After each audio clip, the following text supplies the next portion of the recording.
What happens when the business trips you brag about turn into the very proof used against you in court? I thought my husband would never look deeper into my travels, but one stack of papers changed everything. Now I stand cornered, exposed by the very lies I used to protect myself. My name is Cressida Vale, and I am 35 years old, and I never believed the hotel receipts and travel papers I once used as props for my freedom would return as weapons in court against me.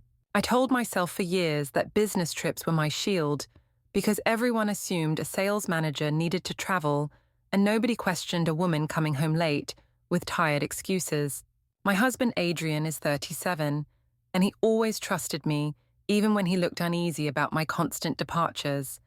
But I convinced myself his quietness meant weakness.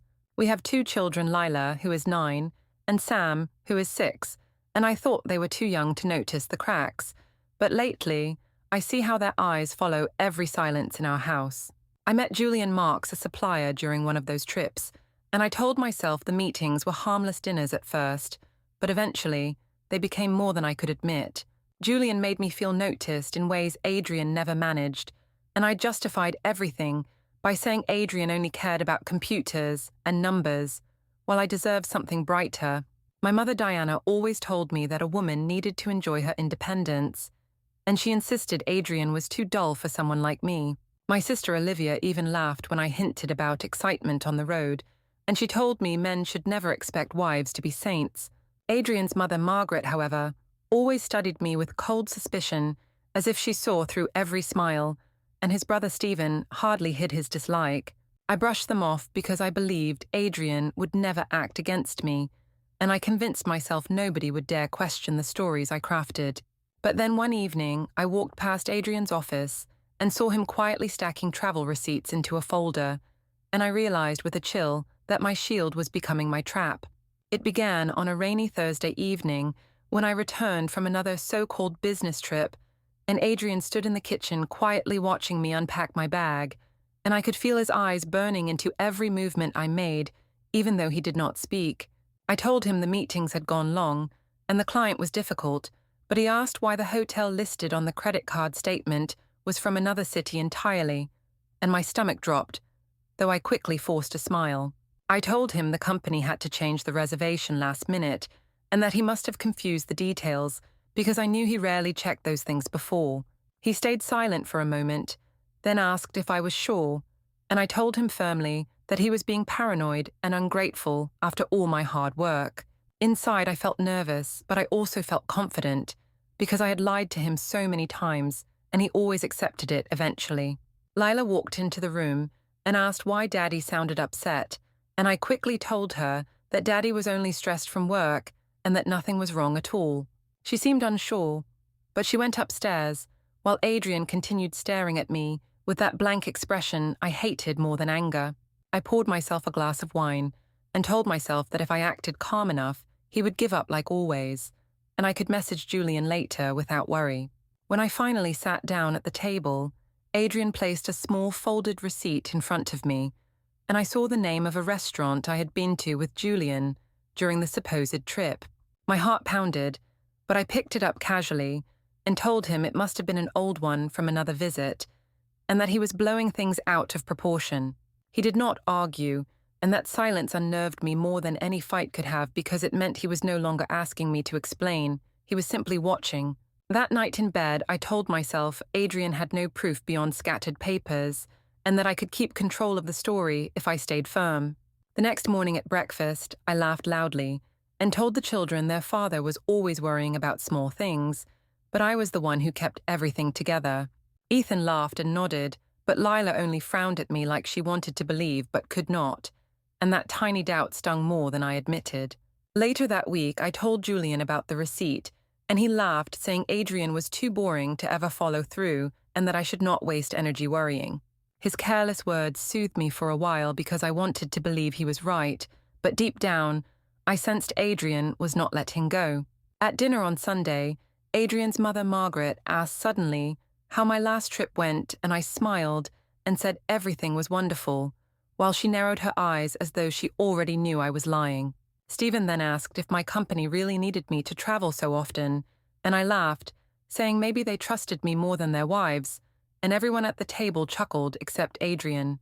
I enjoyed embarrassing him in front of his family because it made me feel powerful, and I told myself he would never dare to confront me openly.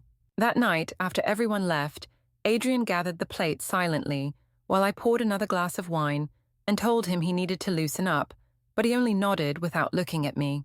When I went upstairs later, I heard him printing something in his office, and the sound unsettled me because it meant he was keeping track in ways I had not expected. I told myself receipts meant nothing without context, and that he would never expose me because he hated public attention. Still, as I lay awake that night staring at the ceiling, I could not shake the image of him stacking papers, like weapons in neat piles, ready for a battle I was not prepared to fight. The following week, I told Adrian I had another urgent trip scheduled for 2 nights, and he simply nodded while I packed my suitcase, which unsettled me because usually he would at least ask where I was going. I decided to treat his silence as victory and texted Julian that I would meet him at the hotel lounge like always. When I arrived, Julian greeted me with his easy smile and ordered drinks while telling me how wonderful I looked, and I let myself relax, because with him, I could pretend I was free of Adrian's watchful eyes. For a while, I believed everything was fine until I noticed someone staring from the far corner of the lounge, and my heart froze when I realized it was Stephen, who had apparently been attending a nearby conference. He locked eyes with me and Julian before walking out without a word, and I knew he would tell Adrian everything. I tried to brush it off by telling Julian that Stephen had always hated me, and that he would probably exaggerate, but inside, I felt fear clawing at me. When I returned home, I found Adrian in the living room, holding a folded paper, and I knew instantly it was a receipt from the hotel, but he said nothing at all. I tried to start a conversation, but he only asked if my meetings were productive, and I answered yes while forcing a smile that felt brittle. Later that night, Stephen called and asked me directly if I thought Adrian was stupid, and I snapped back that he should mind his own business and stop interfering in marriages that were not his. The next morning, Margaret called and told Adrian in front of me that he needed to be careful because some women made fools of their husbands, and I pretended to laugh it off, but the sting burned deep. I went straight to my mother Diana, who told me Margaret was always jealous of me, and that Adrian should be grateful he had a wife who still attracted attention. My sister Olivia agreed and said Stephen was a gossip who probably twisted everything to make me look bad, but I noticed even her voice hesitated, as though she wasn't sure anymore. At dinner that weekend, Adrian barely spoke, and I decided to seize control by telling jokes about how suspicious he had become lately, and how he acted like an amateur detective whenever I traveled. Everyone laughed awkwardly, but I kept pressing the story because I wanted to humiliate him into silence, and I told myself he would never contradict me in public. I saw Margaret's face harden with disapproval, and Stephen's fists clench, but I ignored them because the rest of the table was smiling. Adrian remained quiet, chewing slowly, while his eyes flicked to me only once, and then down again to his plate, and that calmness frightened me more than if he had shouted. When we got home, Lila asked softly why Daddy never laughed at my jokes anymore, and I told her he was tired and boring, but the way she looked at me made me feel exposed. That night, I passed by Adrian's office and saw him scanning receipts into his computer one by one with a steady hand, and I realized he was creating something permanent. My pulse quickened and I considered deleting files when he left for work, but I stopped myself because I knew he would notice. I told myself he would never be bold enough to take those papers beyond the house because he hated conflict. Still, as I lay awake, I remembered Stephen's cold eyes at the hotel, and I realized the secret I thought I controlled had already slipped into someone else's hands. At the office, I decided to control the story before anyone else could, and I began telling my coworkers that Adrian had become jealous of my career and that he constantly accused me of things I never did, which made them nod in sympathy. One woman told me her husband was the same and warned me that insecure men always tried to limit ambitious wives, and I smiled because her words gave me cover, even though I knew I was twisting the truth. That week, our neighborhood hosted a large barbecue, and I saw it as my chance to embarrass Adrian into silence, so I made loud jokes about how he checked my suitcase, like a customs officer every time I traveled. People laughed politely, and I kept going, insisting he had nothing better to do than spy on me while I carried the family's weight with my career. I noticed Margaret glaring at me from across the yard, but I ignored her because I wanted everyone to think Adrian was ridiculous and ungrateful. Olivia laughed with me and told the others Adrian should be lucky I was successful instead of boring like many wives, which made me feel triumphant for a moment. But then I saw Stephen whisper something into Adrian's ear, and I felt a chill because I knew he had told him about the hotel lounge. Adrian said nothing during the event, but he moved stiffly and avoided my gaze, which made me nervous, though I pretended not to care. Later that evening in the car, the children were quiet, and I filled the silence by saying Daddy was being dramatic again, but neither of them smiled. At home, I heard Adrian in his office, with the printer running for nearly an hour, and when I peeked inside, I saw neatly stacked pages that looked like travel records. My stomach tightened because I realized he was documenting everything I had dismissed as harmless. The next morning, Lila asked me why Daddy looked so sad at the barbecue, and I told her he was too serious about life, but her eyes narrowed as if she was no longer convinced. Ethan asked if Daddy was mad at me, and I said he was just tired, but he kept staring at me like he was searching for the truth. That weekend, I tried to regain control by inviting friends to dinner, and I told stories about how difficult it was to live with a man who mistrusted me, but the smiles around the table felt forced. Adrian barely spoke the entire evening, and when the guests left, he carried the dishes silently while I poured another glass of wine and tried to pretend everything was normal. Later, I found another envelope on the counter addressed to me, and when I opened it, my hands shook because inside were copies of my travel reimbursements lined up beside credit card charges from restaurants I had visited with Julian. I told myself he was bluffing and that anyone could make papers look suspicious by arranging them side by side, but deep down, I felt the walls closing in. I called Olivia and told her Adrian was trying to ruin me with fake records, but she asked quietly if they were actually fake, and her hesitation made me furious. I accused her of betrayal and hung up, but the silence afterward left me rattled because I knew even she was doubting me. That night, I walked past Adrian's office and saw him sealing certified envelopes with steady hands, and my stomach twisted because I realized he was sending the evidence somewhere official. I wanted to tear the envelopes apart, but I held myself back, knowing he probably had copies hidden. I told myself he would never dare to expose me publicly because he hated attention, but the calm determination in his movements told me otherwise. As I lay awake in bed, I admitted to myself for the first time that Adrian was no longer the quiet man I could manipulate, and that his silence was not weakness but preparation. A few days later, I walked into the kitchen and saw another thick envelope waiting on the counter with my name written in Adrian's handwriting, and I felt my stomach drop before I even touched it. When I opened it, I found hotel invoices stapled beside printed email confirmations and screenshots of my calendar entries, and I realized with horror that he had gathered more than I ever imagined.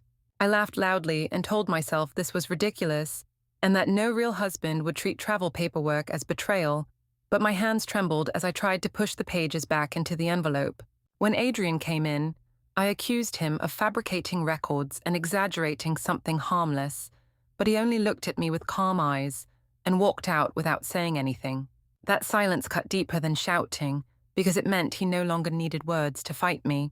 I called my mother Diana that night and told her Adrian was turning cruel and heartless, and she cried, saying he should be ashamed for humiliating me with paperwork.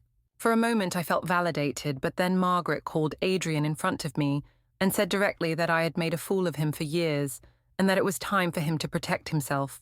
I snapped back that she was poisoning everyone against me, but inside, I knew she was only saying what everyone else had already begun to think. Later, my sister Olivia came by and asked quietly if the receipts were real, and I exploded at her saying she was siding with Adrian and betraying me, but she left quickly without another word. That evening, I overheard Lila asking Adrian if Mommy was going to leave, and my chest tightened because she must have heard too much already. Ethan clung to Adrian's side the next morning, and I told myself Adrian was turning the children against me, but the truth was, they were choosing him because I had already lost their trust. 2 days later, Another envelope arrived by certified mail with official seals, and I realized Adrian had already taken everything to a lawyer and secured copies I could not destroy. I tried to rip one of the papers in anger, but it only made me feel more helpless because another copy would always exist somewhere else. I screamed that he was trying to ruin our family, but he said nothing, only handing me another folder before walking out with the children to the park.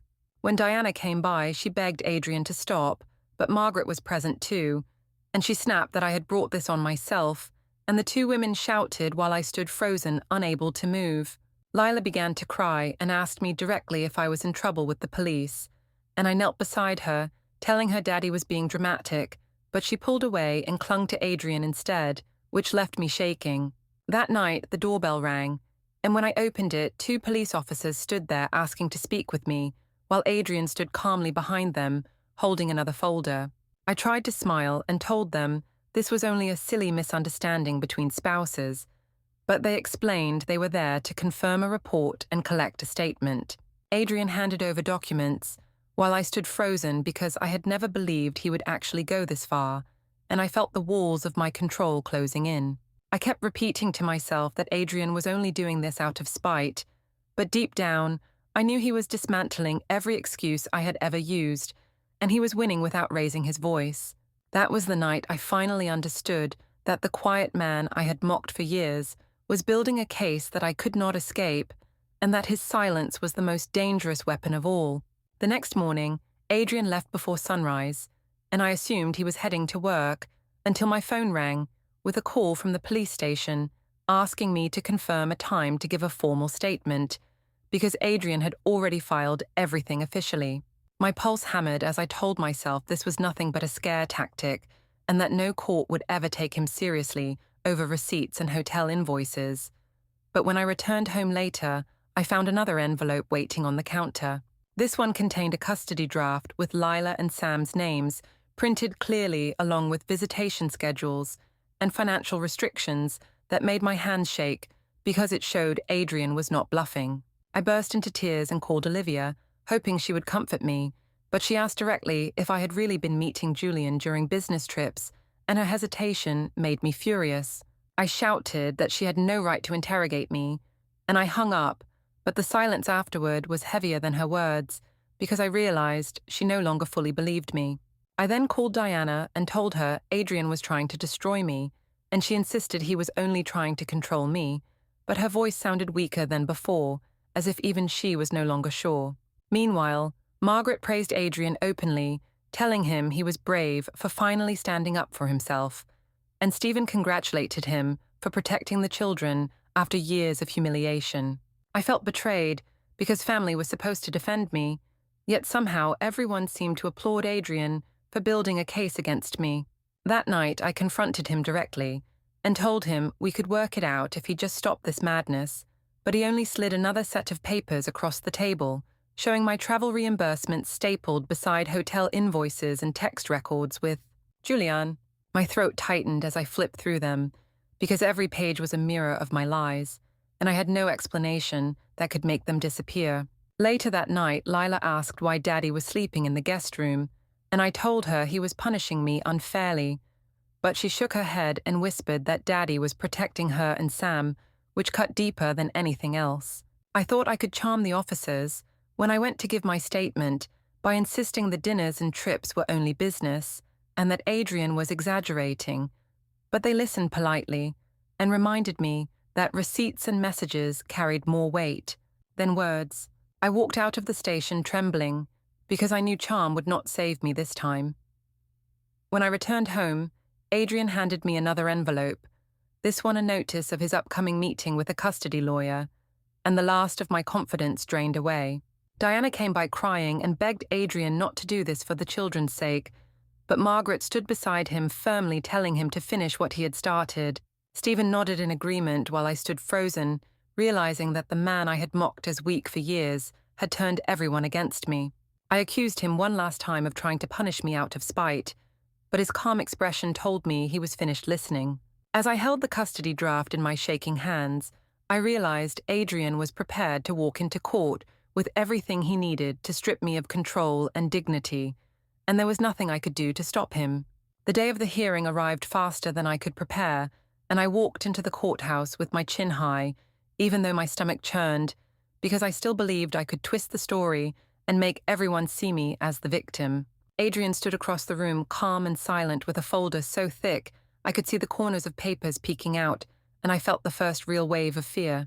When the judge began reviewing the evidence, my chest tightened because every hotel receipt, every travel reimbursement, and every credit card charge was lined up against me with perfect dates and times. I tried to insist that business dinners and travel were normal parts of my job, but the judge pointed to the messages with Julian that Adrian had stapled alongside the records, and I had no way to explain why my words were filled with affection instead of work. I said Adrian was exaggerating and that he only wanted to punish me, but my arguments grew weaker as the judge asked why his evidence was so organized while mine was nothing but denials. I glanced toward Diana for comfort, but she kept her eyes down, while Margaret sat upright with grim satisfaction, as if she had waited for this moment. Stephen leaned back with folded arms and nodded at Adrian, while Olivia refused to look at me at all, which hurt worse than open criticism. Lila sat beside Adrian, clutching his hand, while Sam leaned into his shoulder, and in that moment, I realized my children had already chosen their side, and it was not mine. The judge continued reading through the folder and confirmed that Adrian had every right to seek financial protection as well as temporary custody until further review, and I felt the air leave my body. I tried again to claim that Adrian was cruel, but my words twisted into contradictions, and I sounded desperate even to my own ears. Adrian never raised his voice once because he did not need to, as the papers spoke for him louder than anything else. The gavel struck sharply as the judge granted Adrian custody rights and financial authority, while I stood frozen, unable to move. The courtroom went silent except for the rustling of papers, and I felt the humiliation press down on me heavier than ever. Lila squeezed Adrian's hand tighter, and Sam whispered something into his ear, while Margaret smiled slightly, and Diana turned her face away, unable to defend me. I stood there trembling, because the man I had mocked for being weak had just dismantled my entire life, using nothing but patience and law. Everything I thought was harmless travel and meaningless dinners had been turned into evidence that stripped me of dignity and control. And as the judge's ruling echoed through the room, I realized Adrian had won back his power completely, and I had nothing left but the sound of my own silence. Don't forget to hit like, subscribe, and turn on the bell so you don't miss the next story. Write in the comments from which city you are watching.